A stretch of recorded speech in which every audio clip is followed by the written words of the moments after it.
Good morning. Again, my name is Dan O'Brien. I am the General Manager for HTC VIVE for the Americas region, and thank you for coming to CES 2023. So it's great to see you guys all here. It's great to have the crowds back.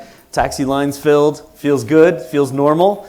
But we're excited, about what we're about to share today and our company's perspective on where XR is and next generation connectivity technology, and how this is all going to come together to bring huge benefits to businesses, consumers, over the next several years. So there's a lot to come. So we really want to focus on our brand this year. We really want people to understand, what does our brand actually mean? Technology and innovation, imagination and creativity, humanity. Everything that we are doing is actually very purposeful. Over the last several years, every decision we make, every product that we have produced, every software solution that we've produced is to fulfill this promise. But we ask ourselves why? Why are so many companies, industry analysts, and technologists excited about the metaverse?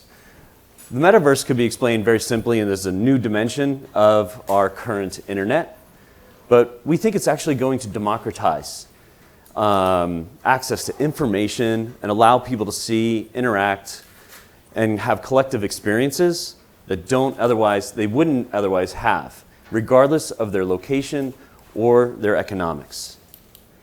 So there's a lot about the metaverse. Is it a real thing? There's been a lot of confusion, a lot of people trying to explain what the metaverse is. Is it real, or is it owned by one company? Well, we don't think so. But we think there's tremendous opportunity. A company, Citi, actually did a study where they believe the economy for the metaverse could be worth anywhere between $8 trillion and $13 trillion by 2030. Some have actually projected even more. Regardless, it is a massive opportunity.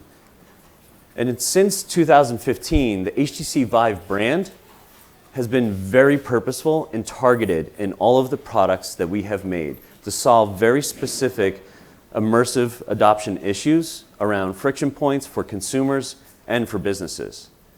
And we have been doing this by creating products and solutions that bring our customers real value, solving their problems, bringing them great entertainment, not making our customers the product. The opportunities are significant for consumers, businesses, developers, and partners. So just talking a little bit more about what have we actually gained, what have we actually learned, and how have we actually delivered on some of our promise in the last couple of years. What we've learned with immersive solutions and the products that we have put in market is kinesthetic learning styles. Whether you're doing training, simulation, or education, it has been very significant. We're seeing over 400% faster to train in the classroom, 275% more confident to act on what you've actually learned, over 3 times more emotionally connected to that content, which is really, really valuable, and then 4 times more focused than e-learners. These are significant strides in actually benefiting humanity. These are all things that are tying back to our purpose and why we're actually developing the products and solutions that we're doing. But the proof points get even better. When we see retention rates, we are seeing that immersive learners are retaining information at about an average rate of about 75% versus 10% for reading or 5% for lecture style. So unfortunately, you're only going to remember about 5% of what I've said to you today. But really some more significant areas. One of the areas that we have jumped into really heavily as a vertical is healthcare. Healthcare, we can do so much to actually benefit our users. And a study from the Yale University School of Medicine found that their immersively trained surgeons were able to do their surgeries 29% faster with 6 times fewer errors. And that was with legitimate gallbladder removal surgical procedures. This is significant. I actually want the doctor that has 6 times fewer errors rate, okay? Now, we also have some partners in the room. One of those partners is HoloRide, and they have been a tremendous partner with us for a long time. They are actually focused on bringing XR entertainment to the automotive industry. And if you haven't seen their product here at CES, I really encourage you to go out and try it. The HoloRide uses the Vive Flow VR glasses, And they've developed the software that matches the VR content to the movement of the car so you don't have any nausea effects and you actually have a great experience. So unbelievable partner solving a really, really hard problem. You know, I look at the early days of locomotion and we just were solving the problem of moving around in VR. They've taken it to a whole nother level of how can we solve it while we drive around. So big difference. Another company, MindVR, has taken senior care for healthcare living for senior citizens and senior care centers to a whole nother level so that they can actually have a better experience and better outcomes for their customers and for their patients. We've also seen the launch of products like the VIVE Focus 3. Now this is the de facto product right now for the LBE market, location-based experiences. So anybody that's running experiences from large theme parks all the way down to family entertainment centers has actually pretty much all settled on the VIVE Focus 3. It's ergonomics, it's performance, it's tracking, its overall comfort and fit and hygiene solves every problem for that market better than any other product out there. So this has been a great growth area, and at other shows we've actually seen over 30% increase in experiences and number of products that are being used over there. Now, looking at then and now, you know, looking back, I see some people from, you know, HTC that were around in the early days when we had base stations and really, really complex solutions. But achieving scalability in VR is a very ongoing process that requires advancements in infrastructure, hardware, software, and content. But the infrastructure is actually super critical to the miniaturization to the point where users can actually interact with content in the metaverse. To go from headsets and wall-mounted base stations, VR-ready PCs, to the Vive Flow glasses, to look at what's next. We need advancements in infrastructure, hardware, and content creation, all working in tandem. And in terms of hardware, the entire industry is working to shrink down what used to be bulky headsets to all comfortable wearables and light, easy-to-use products. Now, looking at what we're going to do next, we believe the future of HTC Vive and immersive technology is a connected world where users have access to all genres of content across platforms, accessing information and education. We have more access to more education, more information than we ever had before. This content needs to be consumed on devices, platforms that support openness and interoperability. And you know, you've seen the proof points and how we've been able to achieve this on the business side, in the B2B side, in the professional verticals. But today we're here to talk about consumer industry and consumer products. So I'd like to introduce Shen Yi to introduce our next generation product.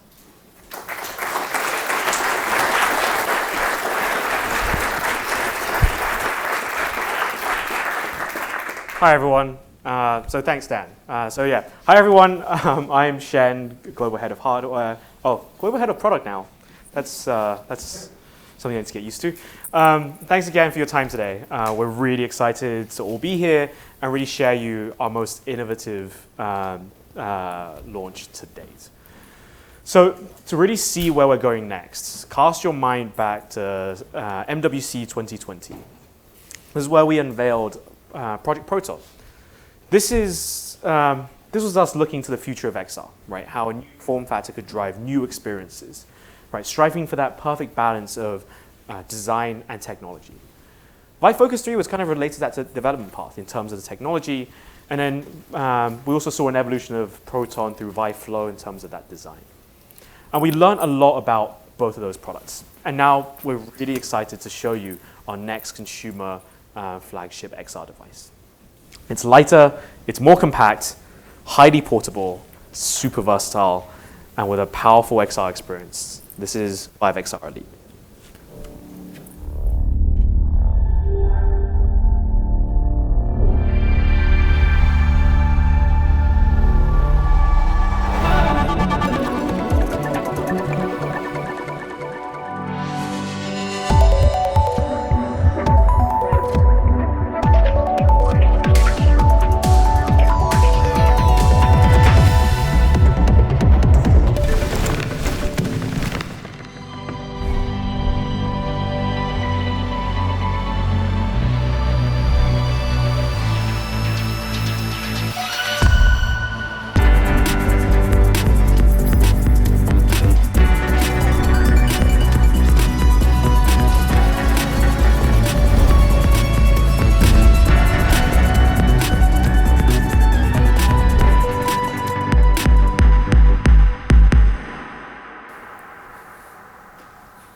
So this is VIVE XR Elite.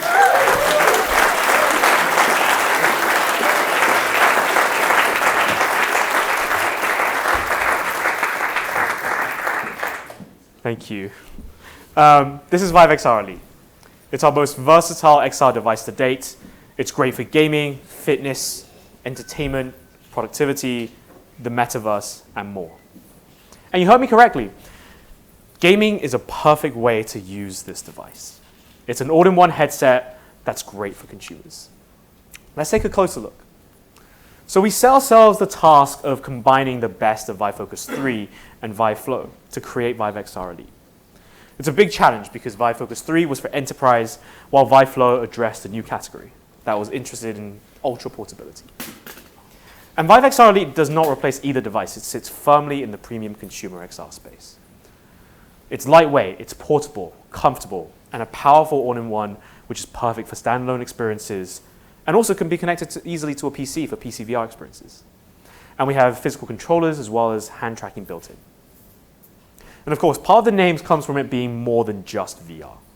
We have a full color RGB pass-through camera for smooth mixed reality experiences. This opens up a whole new dimension. You can learn new skills like playing a musical instrument, play games that incorporate your natural surroundings, having some environmental awareness if you're in a more passive experience. And for those who want to do work, you can have multiple virtual screens while still having real-world access to your keyboard and mouse. And there are so many ways to use MR. We have developers here who are really excited about the possibilities of incorporating MR and VR in such a compact device. And here from the side view, you can see that we had this really balanced design with the battery at the back acting as a counterweight, and we'll talk a bit more about that shortly. We considered the design a lot in terms of the fit. And there are benefits of having a head strap over the top, but it also makes life a bit more difficult for people with different hairstyles. Right? This approach is far more inclusive and generally also less annoying. I've said it's compact, but what does that really mean? The first reason that's really important is immersion. Immersion isn't just about the visuals or the graphics. It's the whole experience, and that includes comfort.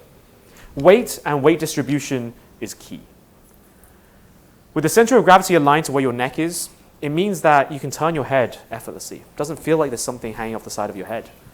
And weighing in at just 625 grams, including the battery at the back, that's lighter than the current generation of iPad Pros. And with this comparison, you can see how our innovation has pushed the limits of what's possible and just how different this form factor is. And the next question that you'll naturally have is, what can you even fit inside that compact frame? We'll start with the visuals.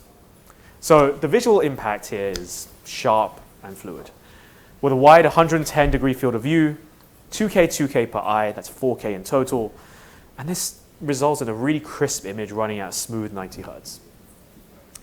It's one of those things that you have to really experience to really truly appreciate, and especially the comfort as well. And I hope everyone here gets a chance to try it today and also in the coming days. And of course, to ensure that we have a light and compact headset, we're using our own special pancake lenses as well as custom LCD panels. All of this is powered by the Qualcomm Snapdragon XR2 platform. And it also comes equipped with 12 gigabytes of RAM. Our heritage from the smartphone days means that we all know how to get the best out of all of our components. And our thermal management has always been excellent. And that was evidenced with Vive Focus 3, which also used the XR2 platform. And we've evolved lessons there when it came to thermal design, with things like really high efficient copper heat pipes and a lot of other clever tricks as well. And finding that visual sweet spot takes more than just good specs. We have an adjustable dial on both of those lenses to allow people to just take their glasses off and still enjoy a sharp picture. It's worth noting what I said about accessibility earlier. Most VR and XR headsets don't have adjustable diopters, and often don't even accommodate glasses wearers at all. As an industry, we have to continue to break down those barriers for users so we're not forcing them to have uncomfortable experiences. We've also built in adjustable IPD sliders to help you optimize your experience as well. You can see we placed it on the outside of the headset, and that makes it easier to find the best settings for you because you don't have to remove the headset each time you want to adjust it. There's also a fabric gasket that's removable. It's magnetically attached, so you can just take it off to clean it or just switch out a new one. So what about the tracking? This is an all-in-one. So we have 4 wide field of view cameras powering our incredibly precise inside-out tracking algorithm. We built on the success of VIVE Focus 3, which is used everywhere from medical to training to arcades, where tracking is vitally important. VIVE XR Elite comes with industry-leading tracking with exceptional 6-stop spatial accuracy. And of course, we'll have hand tracking enabled for both MR and VR experiences, and we're working with developers to integrate it into their apps. That's not all. If we zoom into the center, you'll see 2 sensors. One is a depth sensor, and one is a high-resolution color RGB camera, which adds that whole new dimension of immersion. The depth sensor will also help with accurate tracking, positioning, and also help scan a 3D map of your surroundings. And this works with the color RGB camera to deliver next-level mixed reality experiences.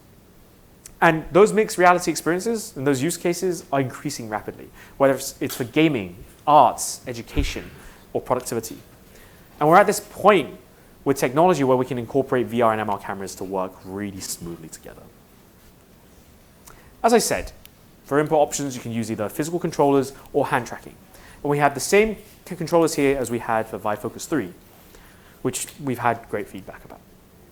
They're comfortable to use, they have a really intuitive layout, and most importantly, they have excellent tracking. We also have the benefit of minimizing our environmental impact by using the same manufacturing processes. You can even use VIVE Wrist Tracker, which we built for VIVE Focus 3, and this allows you to have enhanced hand tracking, but also allows you to track other objects in XR as well. For example, tracking props inside a game. And you're going to get an experience with that at CES as well. When it comes to audio, we've taken audio to another level. We've made improvements to volume, bass, clarity, balance in terms of the EQ, audio directionality. It's also half the distance to your ears compared to VIVE Flow. And all of this adds up to a better clarity in any XR experience and really adding that next level of immersion. We've also equipped it with dual microphones with both noise and echo cancellation to capture crisp input for effective communication. And as I said, let's revisit that battery. Like Focus 3, it's placed on the back of the head for the perfect weight balance. And it's curved for optimal comfort as well. And it's also removable and hot swappable, which you can change it to another power source or just switch it to a different battery. You can expect up to 2 hours of full and active use off a single charge, and it also supports 30-watt fast charging through USB power delivery. We've also heard how much people love the form factor of VIVE Flow because of the flexibility it gives. It's especially great for things like traveling. You can use it on a plane or even at home on a couch because you don't have to have a battery pushing your head forwards, affecting how you sit. So we're bringing that to VIVE XR Elite as well. And in this configuration, the glasses weigh just 273 grams, including the face gasket. Simply remove the battery and fit the arms, and there's a USB-C connector on the other side, which can plug into a power source like a battery bank or even just a power adapter. It needs a slightly more powerful battery than VIVE Flow, but your standard 18-watt power delivery battery bank will work, and it's commonly very available. So with VIVE XR Elite in this form factor, you have true portability and the versatility as well. It's also great for PCVR gamers. So if you're doing things like flight simulators or racing simulators, because in this lightweight configuration, it makes longer sessions even easier. So we've also made another step forward from our patented dual hinge design, as well as extending the arms and the curve of VIVE XR Elite to help cup the head, just like the front and back of a traditional all-in-one. But you also just feel less pressure pressing on the side of your head and avoids putting all the pressure on your nose as well, and also accommodates even more head sizes. It adds even more comfort and options for how you can use VIVE XR Elite. So that also means that we have this foldable hinge that you can simply fold it up and store into this carry case, and you can carry it around with you. Similar size to a VIVE Flow or a water bottle, just slightly bigger. And a device is more than just the technical specs and the hardware. It's about what it can do, how you have fun, what you can create, how you can work. We're working on bringing even more games and experience to Viveport, our content store. And this is the biggest range of launch titles we've ever had, with over 100 new pieces of content in our launch window, with a mix of newer experiences and games, and also the classics. We're bringing new VR games, like Hubris, and new MR modes to existing content, like Maestro or Unplugged. And of course, you'll be able to access PC VR content as well, seamlessly from Viveport and Steam VR as well, either connecting through a cable or wirelessly through Wi-Fi 6E. So you can have the best of both worlds. Once paired and connected with a PC, you'll be able to launch PC VR titles directly from the headset, and that means you can have access to this huge library of VR titles and content with low latency and great graphics. It can still stream from your Android phone to XR Elite. From a phone that supports Miracast and HTC 2.2 for protected content, it means you can have a private 300-inch screen that anywhere, anytime, that can stream content from the likes of Disney Plus and even Netflix.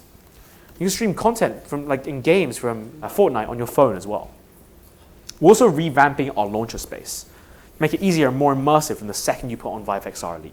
You'll dive straight into Viveverse, which is our place in the metaverse, and from there you can simply slide around to other worlds and experiences. In Vive XR Elite, you'll enter your room, this personal two-story social space. This is where your adventures will start, and you'll be able to move objects around and customize how they're laid out. You'll have a simple living area to hang out and invite your friends. Also, a bookshelf that you can launch your favorite XR titles and games and experiences. Or you can glance over there at the gallery on the wall, which you use as portals to new worlds. And to help with keeping that work-life balance, you can go to the second floor and check out your agenda for the day and join meetings directly from there. We'll be making more updates to Viveverse in the coming months. So for people who want to work in VR, we have an MR experience that can help their productivity. It's super easy to dive straight into XR, into a meeting, or even just do some work. Vive XR Elite, you can have partial MR or full MR office, and it's got it has intuitive touches like simply defining a virtual table. And the visual quality is good enough that you can even see the details of the screen on your laptop or even your phone straight through the headset. And I also want to talk about HTC Vive's commitment to corporate and social responsibilities, especially when it came to making Vive XR Elite. One of the biggest leaps we made is in the packaging. It's 100% recyclable, made from 99% recycled materials, and all of that is 99.99% paper. And that 0.01% there is literally the plastic that's in the sticker seal keeping that box together, because you can't really make that out of paper. So the big question is, how much does it all cost? For the powerful and versatile Vive XR Elite, the full kit comes with the headset, battery cradle, 2 controllers, and will cost $1,099. Pre-orders will open up today, and we'll have various offers available across different regions of the world. And I heard the woo, yeah. It's cheaper than all the random rumors. So we'll also have enterprise pricing available in the future, and we'll have more on the enterprise side at Mobile World Congress. And we're really excited to see the future of XR. Before we wrap up, I want to remind everyone with one thing. Vive isn't interested in your personal data. Our business model isn't built on advertising. The organizations that rely on vacuuming up personal information and slicing and dicing it to advertisers, their plan to growth is harvesting more and more personal data. And the more personal data a company has, the more others become interested in how they use it, and that's an increasing liability. And none of these companies will ever tell you how much your personal data is worth. If you want to sell your personal data, that's fine, but you should be given full information and a fair price. So we hope to see everyone here coming back for demos and see just how good Vive XR Elite is. And we have a ton of developers here as well. And every single one of them, the first time they put on Vive XR Elite, has said, this is the lightest and most comfortable headset we've ever worn. And I hope everyone gets to try that out.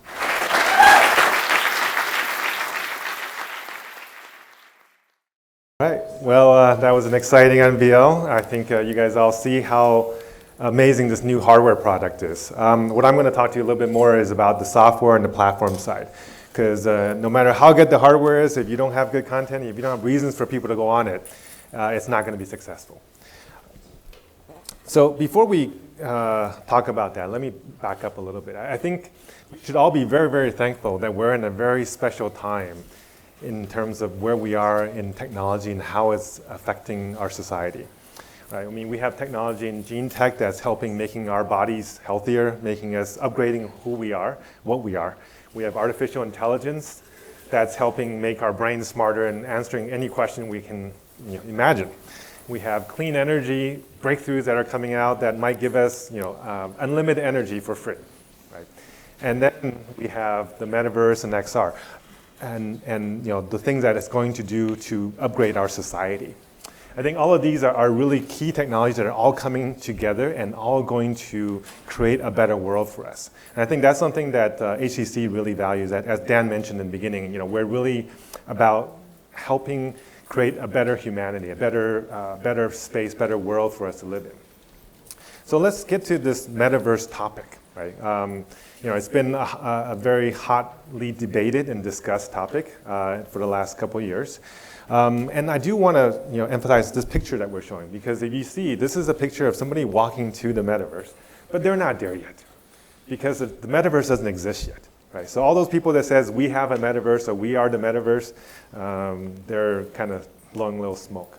It's going to take a few years for us to get there, because a truly metaverse, the way that Neil imagined it, is something that is open, something that allows every world to be interconnected and for anybody to be accessing it. And that's something that doesn't exist today, but that's something that we want to create. So what is the metaverse? I mean, there's a lot of people debating. You ask any expert, they'll give you a different definition. And unfortunately, I think because there's so many definitions, there's too much confusion out there. And I wanted to give a definition that you guys can actually remember, because I think only can you remember it will be useful as a definition. So the way I look at it is, it's the internet that we've been building for the last 30, 40 years, but the 3D version of that internet. Right? And it's something that's powered by AI, because without AI, we wouldn't be able to use and create the content to be able to do all the sensing, all the hand tracking, all of the world scanning. All of that depends on AI. Right? And interface through XR, because having an immersive XR experience is how you get the most value out of a 3D environment. Now, I know that for the next few years, most people will probably still use a 2D device, a phone, a laptop, an iPad, whatever, to enter a lot of these 3D worlds and 3D spaces. But the ideal experience is to use an XR device. Now, we talked about the open metaverse, right? The open metaverse, what it's going to do is it's going to roll back a lot of the issues that the 2D internet has created, all of the social network issues of echo chambers, of fake news, of all the dopamine rushes of making people go click on buttons or likes. Right? We want to get away from that. We want to give people deeper experiences, something that actually brings them into worlds and allows them to experience the virtual world like they do the real world. But it has to be open. It has to be something that allows anybody to access it. Now, so we've been very focused on having an open metaverse, and in fact, we did a survey recently, and 7,000 people responded. We were asked the question, if you could be in a world that is, very high fidelity, high quality, but it's closed, or you could be in a metaverse that is, common ID, common assets across multiple worlds. Which one would you prefer? And for the people that responded, 7,000 people, 75% of them said, even if it's a slightly lower quality, I would actually prefer having that openness and having that ability to be fully accessible across any device. Right? And in fact, for people who use VR daily, the active VR XR users, it's even higher, it's 85%. So essentially, 5 out of 6 people who know VR, use VR, they prefer an open metaverse. Now, this is why we've created something called Viveverse. I know you guys have heard about it for a while. It's our term for essentially kind of our vision of what the future metaverse will be, and our toolkit to enable that metaverse to happen. And it's something that I think will help anybody create the worlds that they need and be part of that metaverse that we all deserve. So having an open metaverse solution involves a lot of different components. It has to be something that is device agnostic. So whether you're on, a Vive device or a non-Vive device or a laptop or iPad, you can still get onto this system. Right? It has to be based on open standards so that once you've created it, it works everywhere. It's not about making something that only works for Vive. That's something that I think I really have to emphasize. And Vive is a company that sometimes I think prioritizes social good over company good. We were the first ones to provide the Vive port and have it be open to every single piece of VR XR device out there. It took us so much effort to build together those thousands and thousands of content, but we said, hey, we would want to share that with all the other device manufacturers because we want those users to be able to access the best content. And we've taken that same approach with what we're doing with Viveverse. We have our Viveverse world creators. Essentially, anybody that goes on Viveverse.com can have their own little world and customize it. We have avatar makers that help them make the avatar that they would like to represent themselves. Wallets that allows them to take content across different worlds. And we also have the market system so that once you've created content, you can actually maybe even sell it and make some money off of it. And guardian systems to allow parents with kids to make sure that they're protected, that they're in a safe environment when they go into this metaverse. So there's a lot of content that's being created. I think you saw some of the stuff that Shen mentioned, and there's a lot more that's in the pipeline that's even coming. But the Viveverse that you just saw, the version you saw from Shen was really the kind of the built-in version that we put into the new Vive XR Elite. But what's I think will be more usable by most people, because not everybody can get access to that type of high quality product, is something that will work on any device, something that is web XR based. That's something that's the Viveverse.com is going to help. Essentially on any XR device you can access it, on any 2D device you can access it, and allows you to create the worlds that represent you and then populate it with your own content. In fact, that VR space, whether in this Viveverse version of it, or the WebXR version, or the one that's built into our hardware, you can invite your friends over and have that shared space, shared experience. You can watch, have a watch party. You can just have a chat. So it becomes something that you own, that you can bring your friends to, just like your real homes. And we talked about the avatar system. We actually have 4 different ways for you to create avatars, from simple little cartoony avatars to ones that represent you, like your face, to ones that you can actually upload from VRM models from third parties or you've created in other applications. So you can see there's such a variety of content, such a variety of forms and function that you might have. In fact, you may want to have multiple avatars, because as you go to different worlds, you actually want to have a different version of you. Just like when you go to different events, if you go to a professional event versus going to a social event, you're going to probably want to look a little bit different. And that's something that we provide. And by the way, most of our avatars have legs, which is a little different than some of our other competitors out there. And in fact, not only can you create your own avatars, you can also go to people like VRroid, who've created high quality anime avatars, and they've made it available on their markets, and you can purchase it and upload it directly into your Viveverse. Another partner that we're announcing today is Sketchfab. They're the largest library of 3D objects in the world, hundreds and hundreds of thousands of objects in their library. And by a push of a button, once you go inside Viveverse, you can actually go and select their objects, upload it directly into your virtual world, and build the world that you want with the objects that you want, and size it. And by the way, it's free. Right? So that's something that I think will really make world making accessible to a much larger population. And the more people are using it, the more valuable it is, just like any other network. Right? A network is the square of the value of the nodes in it, square of the people using it. And the more people using it, the more exciting it is, the more reasons for you to come back.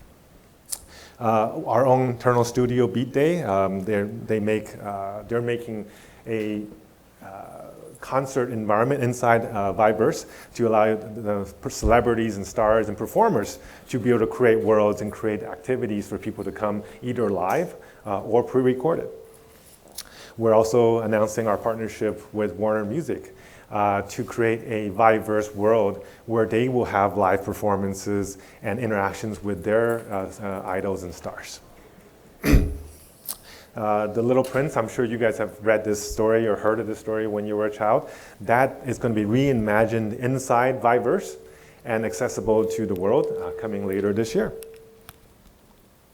And I think we talked a little bit earlier about education and how valuable education is and how functional it is inside XR. And we've been working with Engage for some time. In fact, we're one of their investors.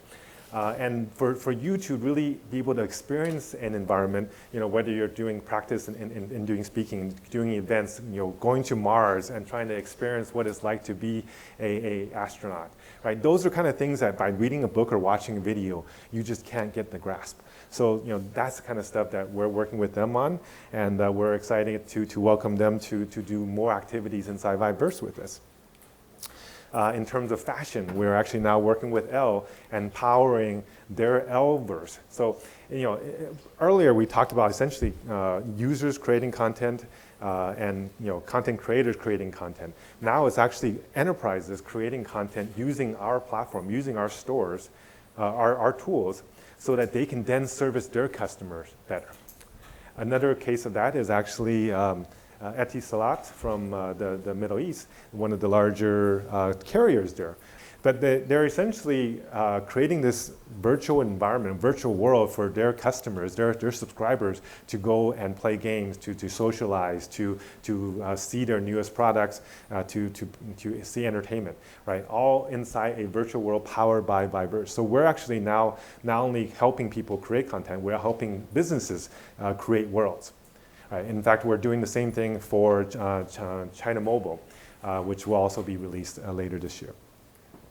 And one of the, I guess, most exciting announcements, and my last announcements of the day, is our partnership with Lamina One.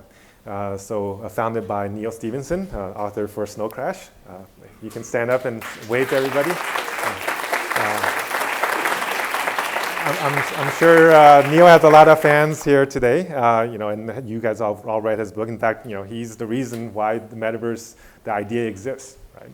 So to have the creator of the metaverse concept partner with us on this Viveverse project and using their Lamina blockchain is such an exciting time for us. I think we have a very, we've talked multiple times, and we just had that shared vision of creating that open metaverse. Because at the end of the day, it's not about creating a wall garden where you try to get the maximum value out of your customer, and that's what a lot of companies are doing. What we want to do is to create solutions that help the world build a better metaverse together.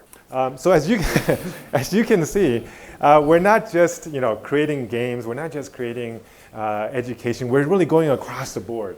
Partnering with an entire community of developers, of customers, of partners, to be able to create that full universe, the full experience that people are looking for when they go into the metaverse.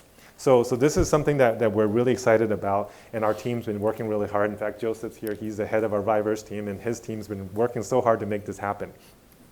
So we really see the Viveverse as a gateway as a doorway, essentially, into this new spatial internet, right? The spatial internet is not something, it's not a fad. It's not something that will go away.